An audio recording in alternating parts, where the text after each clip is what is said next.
The following episode has been sponsored by Necronomicon Press. For the newest and oldest of Lovecraftian weird fiction, poetries, fanzines, and more, visit Necronomicon Press at necropress.com. Tell them the CAK sent you. The multiverse, parallel worlds, interdimensional rifts. There are many ways to describe the possibility of many universes outside of our own that are nearly identical, but with either minor or fully mirrored differences. While the concept has been written in many stories for decades and is featured in popular media such as the Netflix show Stranger Things and in the current Marvel Cinematic Universe, there is also a grounds of probability within the scientific community. As theories continue to be debated and experiments yet to be tested, history has had its own stories grounded in reality. Whether or not you believe in the Mandela effect, glitches in the Matrix, or whether or not you feel that these stories are hoaxes or might involve individuals suffering from some mental illness, they still remain to this day unexplained. Join us for this episode of Intrigued as we examine parallel worlds, true tales of interdimensional travel.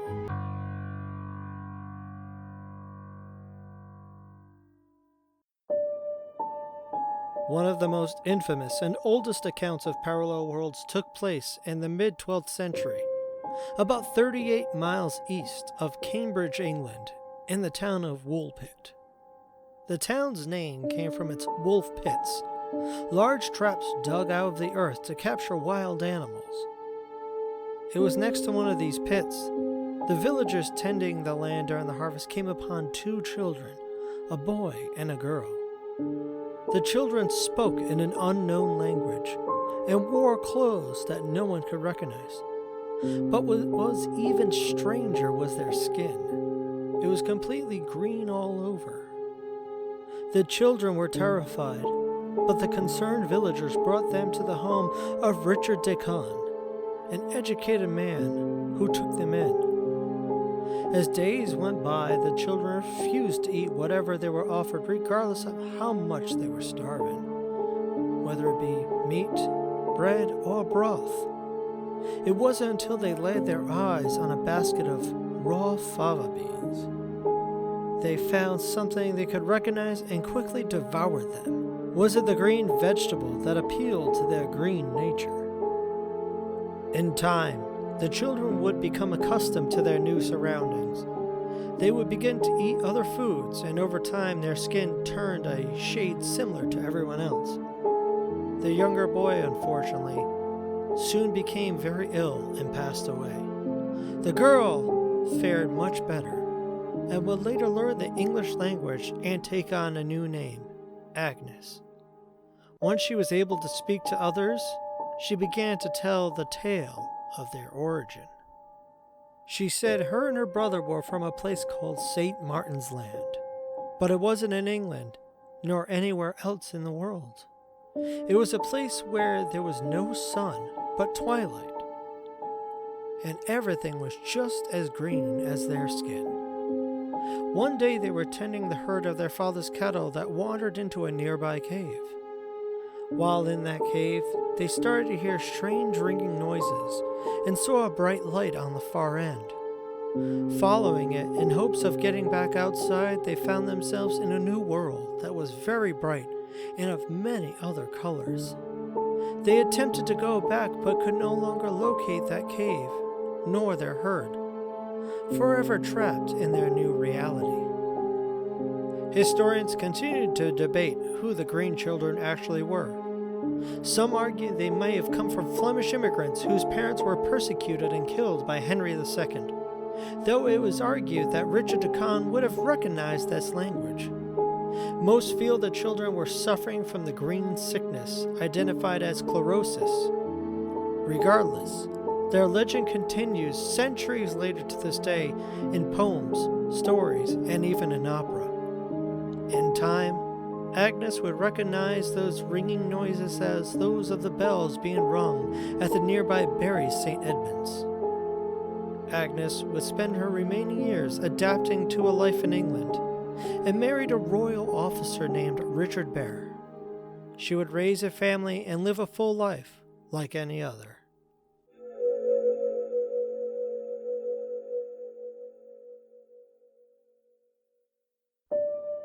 The next case happened 85 years ago to an individual with decorated and strong reputation among his peers. What happened to him in the skies above the United Kingdom troubled him so much that after initially telling his story, he wouldn't bring it up again for another 30 years. It was the year 1935. Sir Victor Goddard, Air Marshal of the British Royal Air Force, flew from Andover in southern England to Edinburgh for a Sunday visit. Along the way, Sir Goddard flew over the abandoned Drem airfield. At that time, a decommissioned, overgrown field used for cattle grazing since the end of World War I. Flying back the next day, Sir Goddard ran into a force unlike any nature he has ever encountered. An unexpected storm that took the form of a strange, yellowish-brownish cloud formation that quickly enveloped his plane. Traveling at roughly 150 miles per hour, Sir Goddard soon lost control and spiraled into a terrifying nosedive. What felt like forever, he inevitably assumed he would crash into the ground, but was miraculously able to recover and level off his plane. As the air began to clear, Sir Goddard looked down to the land to get a bearing on where he was. To his shock, he recognized the layout of Drem Airfield, but it was completely different. The hangars that were once in shambles were now repaired and operational.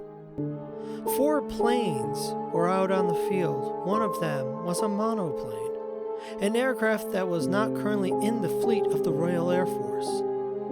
Even stranger, the planes were all painted in yellow, and the mechanics were in blue uniforms. But there were no yellow painted airplanes, and all the mechanics had wore brown uniforms in the Air Force.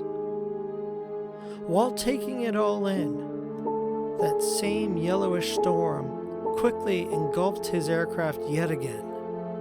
The plane rattled and wild turbulence rocked Sir Goddard back and forth. Thankfully, the storm quickly disappeared, and he was able to regain control of the aircraft and arrived back to Andover safely.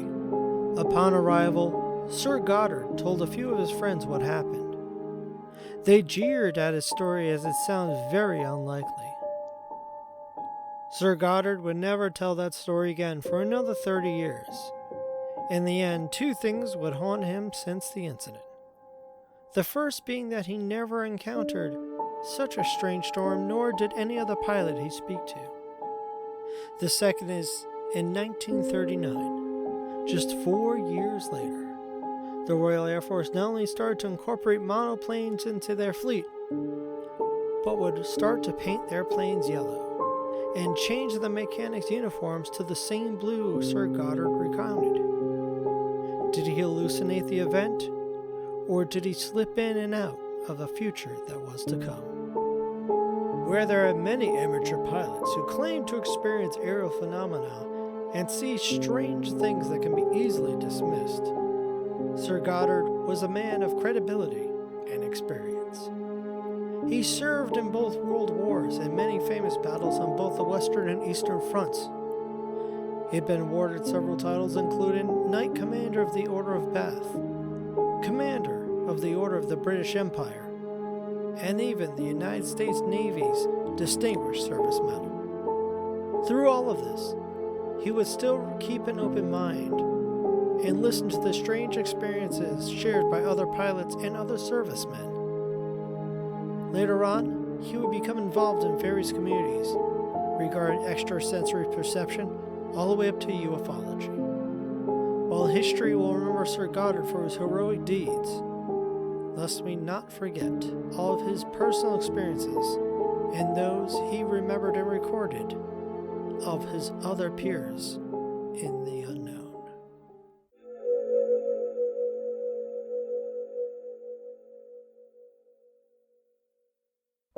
She reached out on a forum looking for help, in hopes someone would have an answer. But the answer she received that was agreed upon by most would make anyone's soul tremble for all eternity.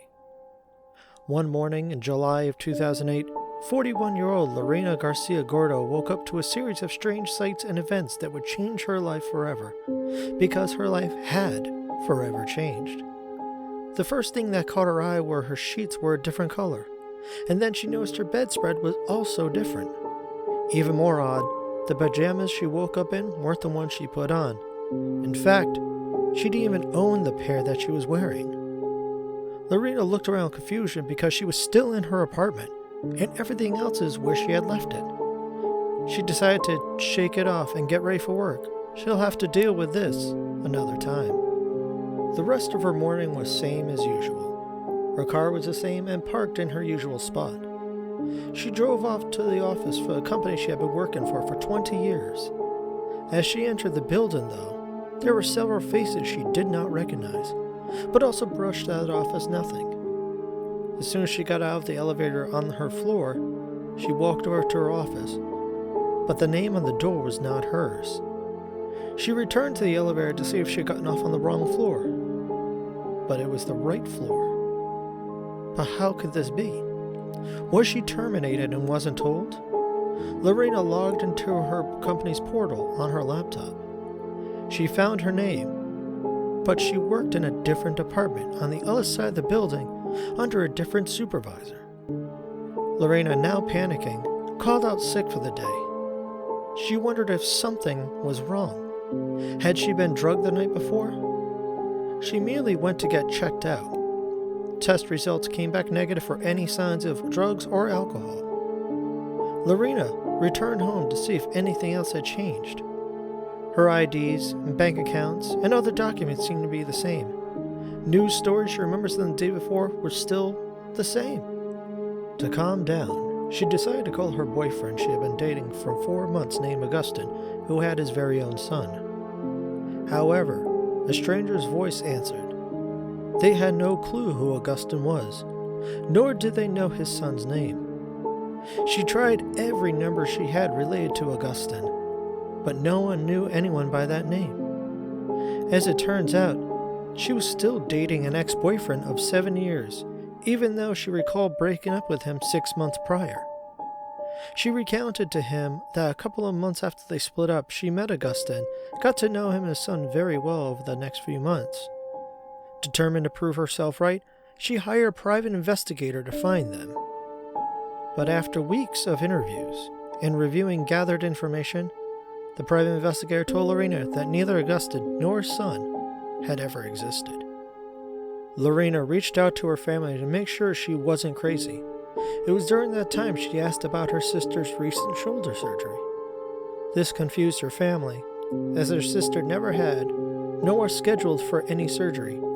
Her sister's shoulder was perfectly fine. Lorena would continue to discover blog posts she wrote were no longer online, and emails she received were no longer in her inbox. And other various clothes and small items in her apartment were things she never bought nor received as a gift. Nearly having a breakdown, Lorena wondered if she had amnesia, or may have implanted false memories due to stress. Lorena would have as many possible tests and psychiatric evaluations performed to get to the bottom of this. As weeks of testing went by, they all came back negative on every perceived diagnosis. She was physically and mentally healthy. To this very day, Lorena Garcia Gordo, now in her 50s, has tried to move on with her new life. The mystery still remains. Did she have some severe memory issue that only occurred in a single night, with very specific details inserted into her mind, and left no trace of its cause? Or is it possible that as she went to sleep, her mind traded places with her body in another universe? And if that were the case, then it may be possible that another Lorena Garcia Gordo is forever trapped in a new life without explanation or a way back home.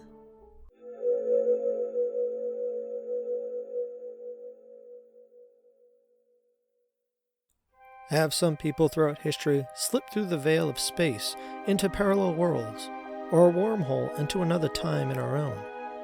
If it is possible, then it is also possible that some have traveled and were unable to return, becoming one of the many who have vanished without a trace. And if that were also true, then like the children of Woolpit and Lorena Gordo, have some come to our world and been trapped forever. But is it also possible that through this veil, we'll be able to briefly peek into the future and past events, such as Sir Goddard did? What you have heard are some of the many stories told for centuries and continue to this very day. Whether true or not, it's an interesting idea to entertain and possibly discuss answers about our own reality that we have never thought were possible.